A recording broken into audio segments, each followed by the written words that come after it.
जब से ये संसार बना है तब से ही ये जीव इस संसार में भटक रहा है। जब से ये संसार में आया है ये जीव आज तक वापस नहीं जा पाया, अपने घर वापस नहीं जा पाया। तो कहां रहता है ये इसी संसार में जन्मों जन्मों युगों युगों तक भटकता ही रहता है। कभी एक शरीर में, कभी दूसरे शरीर में, कभी तीसरे शरीर में, ये ऐसे ही लाख 84 में भटकता रहता है। कभी कोई योनि में आ गया, फिर पैदा हुआ, मर गया, फिर दोबारा किसी और योनि में चला गया। ऐसे ही लाख 84 योनियों में भटकता हुआ ये एक बार मनुष्य जन्म को प्राप्त करता है। और वो एक मौका अब आपके पास है, ये एक ही मौका है आपके पास। 84 भटक के एक बार इंसान जन्म मिल गया, किसी को लड़के का जन्म मिल गया, किसी को लड़की का, कोई किन्नर होके आ गया। ये तीन ही वैरायटी है, तीन ही पद है इस संसार में, स्त्रीलिंग, पुल्लिंग और नपुंसकलिंग। इन तीनों में ही आप मनुष्य कहलाते हैं। आदमी हो चाहे औरत हो चाहे कोई किन्नर हो, मनुष्य ही कहलाएगा। तो ये आपको 84 लाख जन्मों के बाद एक बार के लिए मिला है और इसको दिया गया है मालिक के द्वारा, नहीं तो लाख 84 में ही भटकाया जाए आपको। तो परमात्मा की अपार कृपा होती है तब जाके एक बार मनुष्य जन्म मिलता है। लेकिन हमें ये पता ही नहीं होता कि इस जन्म का हम करें तो करें क्या, ये मनुष्य जीवन का परम लक्ष्य क्या है, हमें यही नहीं पता होता।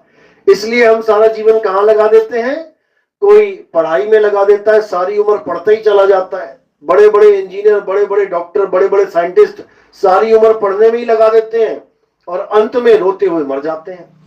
या कोई अपने परिवार को पालने में ही लगा देता है सारा जीवन, कोई एक नंबर में कमाई करे, कोई दो नंबर में कमाई करे। उसका लक्ष्य यही है कि मेरे बच्चे, मेरे पोते, मेरे पड़पोते भूखे ना मरे, बस इसी को जीवन का लक्ष्य मान लेता है। सारी उम्र इन्हीं बच्चों के लिए, इन्हीं पोतों के लिए, अपने वंश के लिए लगा के मर जाता है। कोई धन कमाने में लग जाता है, उसके जीवन का एकमात्र लक्ष्य होता है बस कैसे ज्यादा से ज्यादा पैसा कमाऊं, दुनिया में नंबर 1 हो जाऊं। करोड़पति, अरबपति, खरबपतियों में लगे पड़े लोग पागलों की तरह। क्यों? क्योंकि इनको लक्ष्य ही नहीं पता कि ये इंसान जन्म मिला है तो किस लिए मिला है, कारण क्या है। जब तक लक्ष्य पता ही नहीं होगा तब तक लक्ष्य प्राप्ति कैसे होगी। तुम्हें पता ही नहीं है मैंने जाना कहां है तो तुम पहुंचोगे कहां, यहीं धक्के खाओगे, इसी जन्म और मरण में धक्के खाओगे। तो हमें सबसे पहले तो यह जानना है कि हमारे जीवन का लक्ष्य क्या है। हमारे जीवन का लक्ष्य क्या है? जन्म मरण से मुक्ति, बार बार किसी ना किसी मां के गर्भ में आने से मुक्ति, बार बार इस भवसागर में गोते खाने से मुक्ति। लेकिन वो कैसे मिलेगी? वो इस संसार में नहीं मिलेगी कि कोई कहे कि इस संसार में मुक्ति मिलेगी। इस संसार में जन्म और मरण ही मिलेगा। जो मुक्ति नाम की वस्तु है वो इस 3 लोक के परे मिलेगी। इस 3 लोक से परे जाना पड़ेगा तब जाके आप मुक्त होगे। कोई ये ना सोचे कि मैं 3 लोक की भक्ति करके मुक्त हो जाऊंगा। जैसे पूजा पाठ, हवन, यज्ञ, ये सब क्या है? 3 लोक की भक्ति। भगवान के नाम जाप, हिंदू है तो राम राम कर रहा है, राधे राधे कर रहा है, ओम नमो भगवते वासुदेवाय। जितने भी हिंदू धर्म में नाम मंत्र चल रहे हैं वो सोच रहा है कि मैं ये नाम मंत्र जप के पार हो जाऊंगा, कभी नहीं हो सकता। कोई मुसलमान है ये सोच के बैठा है कि मैं कलमा पढ़ लूं, मैं नमाज पढ़ लूं, मैं 5 टाइम की नमाजें जाके पढ़ लूं मस्जिद में, मैं पार हो जाऊंगा, कभी नहीं हो सकता। कोई सिख ये सोच रहा है मैं वाहिगुरु वाहिगुरु जपने लग जाऊं तो मैं पार हो जाऊंगा, कभी नहीं हो सकता।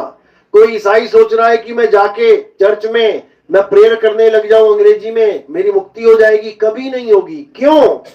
कारण क्या है? क्योंकि ये जितना भी सामान है जिसका मैंने नाम लिया है ये सब 3 लोक का सामान है। इसी दुनिया बनने के बाद ये सब भक्ति बनी है, ये सब पूजा पाठ बने हैं, ये सब गंगा स्नान, पर्वत पे लोग घूम रहे हैं, चक्कर काट रहे हैं पर्वतों के, ये पूजा पाठ, हवन, यज्ञ, ये सब कब बना है? जब दुनिया बनी है उसके बाद। ये सारे मंत्र जंतर, ओम नमः शिवाय, हर हर वासुदेव, जय श्री कृष्ण, ये सब कब बने हैं? दुनिया बनने के बाद। दुनिया बनने के बाद इंसान बना, इंसान ने इन भाषाओं की खोज करी, ये सारे अक्षर इंसानों के खोजे हुए हैं, इंसानों ने ही ये सारे निर्मित किए हैं। किसी ने हिंदी, किसी ने पंजाबी, किसी ने उर्दू, किसी ने फारसी, किसी ने Chinese, Japanese, Portuguese, Dutch, French, Spanish, अलग अलग भाषाओं में अलग अलग अक्षर खोज दिए। ये सब तीन लोक का सामान है, तीन लोक की सामग्री है। ये जितने भी हवन हो रहे हैं, लकड़ी, आग, ये कब आई? दुनिया बनने के बाद। ये नदियों में स्नान हो रहे हैं, ये नदियां कब आई? दुनिया बनने के बाद। ये जितना भी तामझाम तुम्हें दिख रहा है, मंदिर, मस्जिद, गुरुद्वारे, ये कब आया? दुनिया बनने के बाद, यानी तीन लोक बनने के बाद की सामग्री है ये। और अगर तुम तीन लोक बनने के बाद की सामग्री को यूज करोगे तो तुम कभी तीन लोक से न्यारे नहीं हो सकते, तुम कभी तीन लोक से पार नहीं हो सकते। तीन लोक क्या है? माया ही तीन लोक है। ये सारा संसार क्या है? ये जगत माया है। कोई भी ग्रंथ पढ़ लो, विष्णु पुराण पढ़ लो, शिव पुराण पढ़ लो, देवी भागवत पुराण पढ़ लो, संसार के बारे में क्या लाइन लिखी गई है?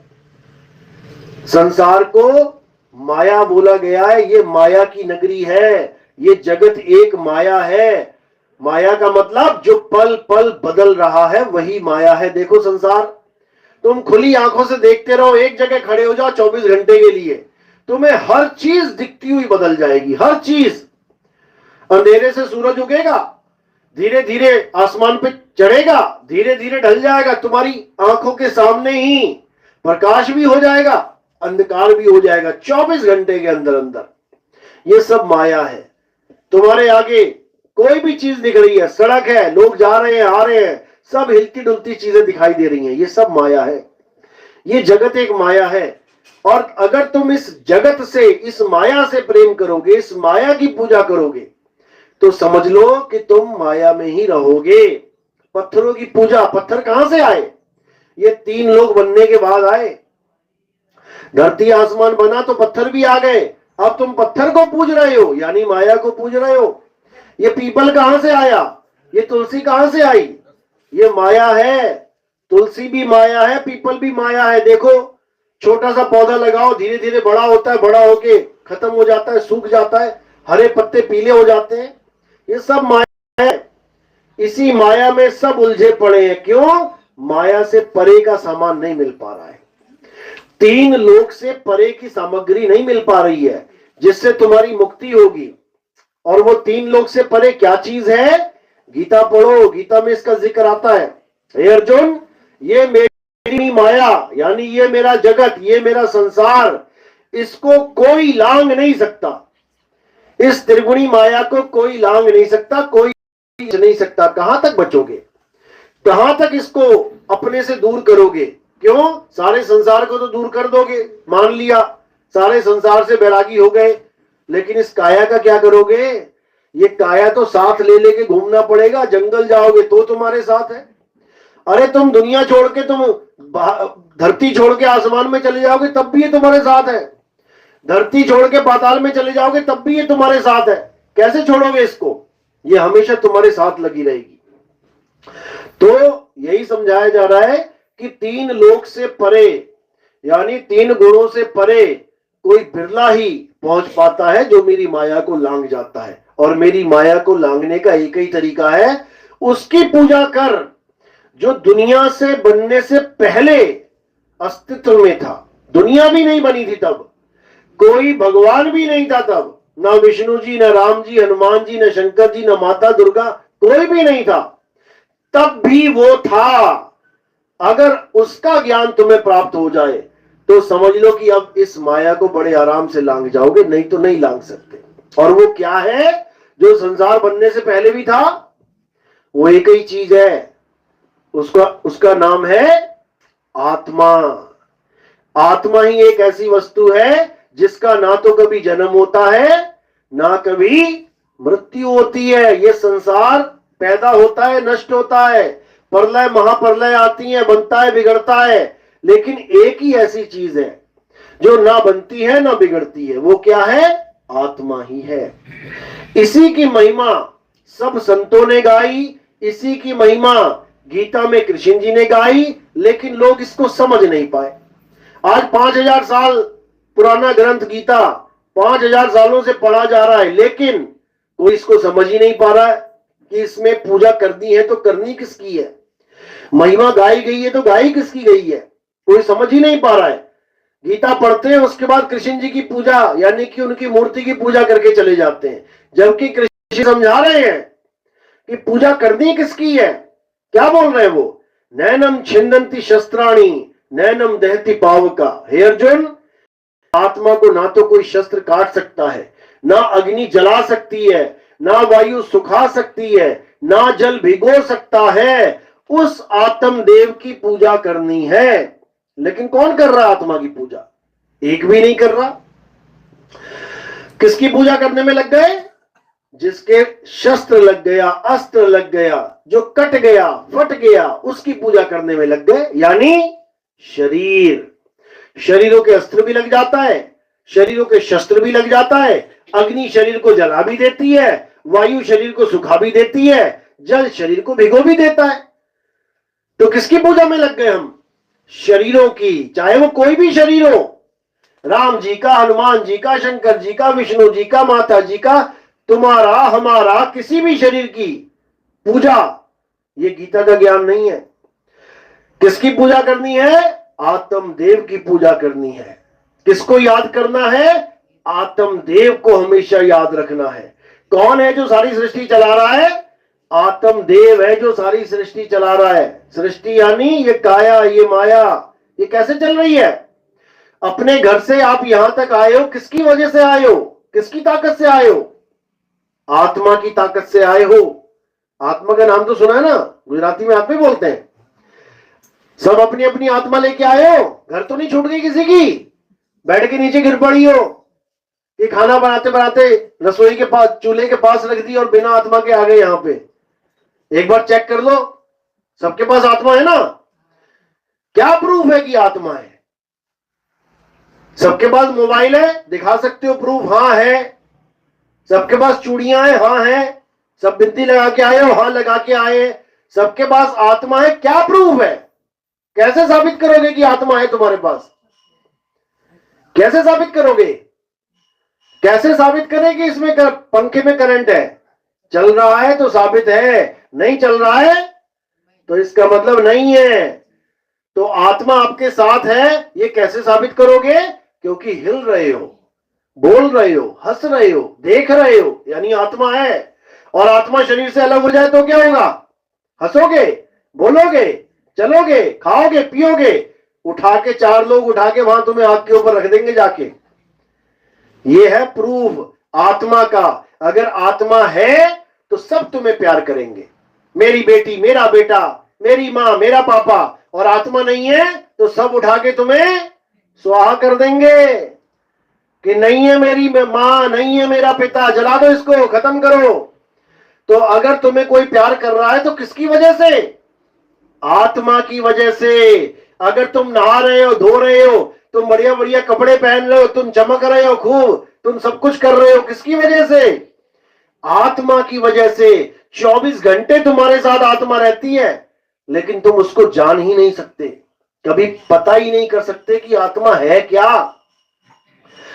24 घंटे पंखा चल रहा है, इसका मतलब 24 घंटे करंट पंखे के साथ है। कैसे पता लगे करंट क्या होता है, कैसे पता लगे पंखे से अलग करंट कैसे है, कैसे पता लगेगा, उसका अनुभव करके। पंखे को हाथ लगाना और करंट को हाथ लगाना क्या एक जैसा है, पंखे को हाथ लगा लो तुम, कैसा लगेगा, लोहा है, ठोस है। और करंट को हाथ लगाया तो कैसा लगेगा, तो झटका मारेगा, हाथ पीछे आ जाएगा तुम्हारा। यानी पंखा और करंट दोनों का बोध अलग अलग है। इसी प्रकार तुम्हारा शरीर, तुम्हारे शरीर को हाथ लगाएंगे तो कैसा लगेगा, मांस है, अंदर खून है, हड्डी है, बाल है, खाल है। तो शरीर को हाथ लगाएंगे तो ये बाल खाल लगेगा, और अगर आत्मा को गलती से हाथ लग गया तो क्या होगा? तो जैसे करंट को छू के एक अलग ही अनुभूति हुई, बिल्कुल वैसे ही तुम्हें समझ में आएगा कि आत्मा भी कोई चीज है जो 24 घंटे मेरे साथ है और शरीर से बिल्कुल अलग है, शरीर से बिल्कुल न्यारी है। शरीर को छूना बिल्कुल अलग और आत्मा को छूना बिल्कुल अलग। लेकिन हम इस आत्मा को इन हाथों से नहीं छू सकते, इन अंगों से नहीं छू सकते, इसलिए आत्मा का कभी बोध हो ही नहीं पाता है।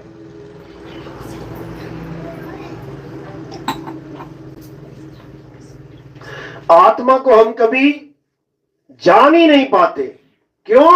क्योंकि अगर ऐसा कोई टेस्टर आ जाए, अगर ऐसा कोई मीटर हमें मिल जाए जिससे हम आत्मा टेस्ट कर लें कि आत्मा है कैसी है, तब तो समझ लो कि सारे आत्मज्ञानी हो जाएंगे। कितना आसान है करंट को टेस्ट करना, कितना आसान है। सबको यहां जितने भी बैठे हैं, ऐसा कोई है जिसको पूरे जीवन में कभी करंट नहीं लगा आज तक?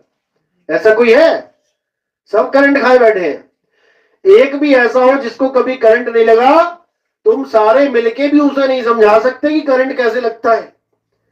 सारे मिलके अपना अपना ज्ञान दे भी दोगे ना, ऐसे झटका लगता है, ऐसे होता, तुम पूरा दिन भी पढ़ा दोगे उसे, वो तब भी उस अनुभव को प्राप्त नहीं कर सकता कि करंट होता कैसा है। कैसे पता लगेगा उसे करंट कैसा होता है? ये स्विच है, इसमें उंगली लगवा दो बस उसकी एक बार, बिना तुम्हारे बताए उसको ज्ञान हो जाएगा, अच्छा ये होता है करंट।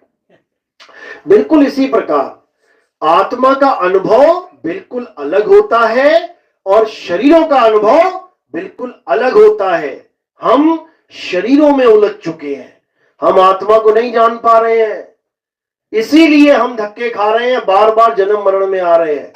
तो अर्जुन को क्या बोला कृष्ण जी ने? अध्याय 3 17वां श्लोक अगर पढ़ोगे, देखो क्या लिखा है उसमें। उसमें ये नहीं लिखा है कि तू मेरे मंदिर आ, मेरी पूजा कर और पत्थर पे फूल चढ़ा और आरतियां गा, घंटी बजा, प्रसाद लेके घर चला जा। ये नहीं बोला है जो आज हमारे धर्म में चल ही रहा है। इसको हम धर्म मान बैठे हैं कि यही हमारा धर्म है। क्या? मंदिर जाके घंटी बजाना, प्रसाद लेना, घर चले आना। ये धर्म नहीं है, ये धर्म का बेड़ा गर्क है। असली धर्म क्या है हमारा? अध्याय 3 17वां श्लोक पढ़ो, गीता में क्या लिखा है? हे अर्जुन, जो अपनी आत्मा में रमण करते हैं, जो अपनी आत्मा में तृप्त हैं, जो अपनी आत्मा में संतुष्ट है। संतुष्ट का मतलब क्या होता है? संतुष्ट का मतलब वो होता है जिसे अब और कुछ नहीं चाहिए। आप पांच रोटियां खाते हो, आपको 5 रोटियां खिला दी, एकदम फुल हो गए। अब आपको कोई छठी रोटी देता है तो आप क्या कहते हो? भाई बस तृप्त हो गया, संतुष्ट हो गया जी, अब कुछ खाऊंगा तो नुकसान करेगा मुझे, बस फिनिश, इससे आगे मुझे कुछ नहीं चाहिए।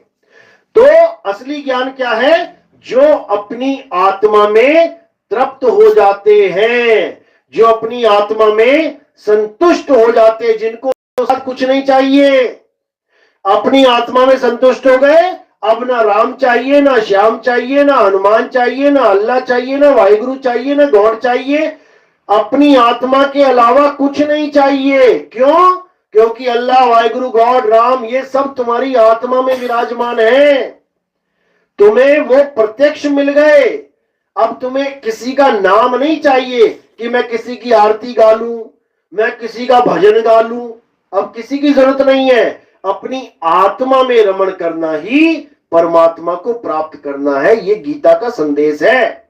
लेकिन हम गीता को ना तो पढ़ पा रहे हैं और पढ़ लें तो ना समझ पा रहे हैं, इसलिए ये सारा मतभेद हमारे धर्म में चल रहा है। इसीलिए बाहर से आके धर्म वाले हमारे धर्म पे अटैक करते हैं, हिंदुओं को मुस्लिम, हिंदुओं को सिख, हिंदुओं को ईसाई बनाते हैं, और ये होता ही आ रहा है। क्यों? क्योंकि हमें अपने ज्ञान का ही, अपने ग्रंथों का ही कुछ अता पता नहीं है कि हमें क्या समझाया गया और हम क्या कर रहे हैं। हम पत्थरों के पीछे लग गए, हमने पत्थरों को भगवान मान लिया, हम पत्थरों की पूजा में लग गए, जबकि पत्थर पूजा हमारे ग्रंथ में है ही नहीं, है ही नहीं जिसको कहते हैं। हमारे यहां किसकी पूजा है? आत्मदेव की पूजा है। और आत्मा का ही पर्यायवाची नाम है। क्या नाम है आत्मा का? सत्य सनातन। जो हम कहते हैं ना, सत्य सनातन धर्म की जय। इसका मतलब ये नहीं कि राम जी की जय, हनुमान जी की जय, कृष्ण जी की जय। राम जी कब आए? त्रेता में। अगर त्रेता युग ही ना आता तो राम जी आते क्या? नहीं आते। कृष्ण जी कब आए? द्वापर युग में। अगर द्वापर युग ही ना होता तो कृष्ण जी होते क्या? नहीं होते। यानी ये सब भी समय के अंतराल में आ रहे हैं। सतयुग से त्रेता होगा तो राम जी आएंगे। अगर सतयुग से त्रेता नहीं होगा तो राम जी नहीं आएंगे। तो फिर कौन है सनातन? जो कभी आता और जाता नहीं है, वो है सत्य सनातन। जो अटल है, अचल है, स्थिर है, वो है सत्य सनातन। आने और जाने वाली वस्तु कभी सत्य सनातन हो ही नहीं सकती। इसीलिए कबीर साहब वाणी में बोल रहे हैं, आवे न जावे, जन्मे नहीं मरे, सो निज पीव हमारा हो।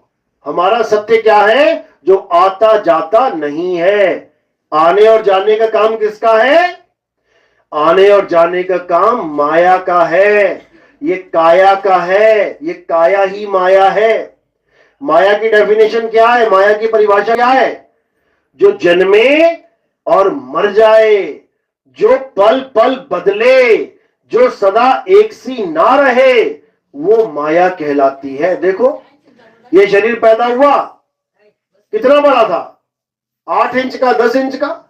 धीरे धीरे धीरे शरीर बचपन से जवान हो गया, जवान से बूढ़ा हो गया, बूढ़ा से एक दिन जर्जर अवस्था में मर जाएगा शरीर।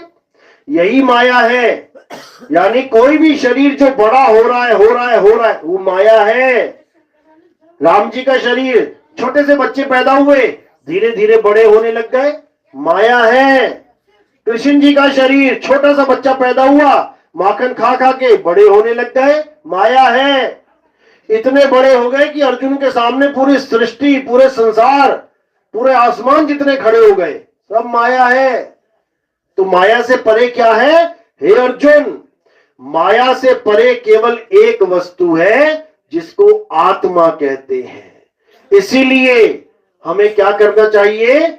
हमें ऐसे संत की शरण में जाना चाहिए जो हमें आत्मा का ज्ञान करवा दे, क्योंकि आत्मा का ज्ञान करना ही सत्य सनातन धर्म है।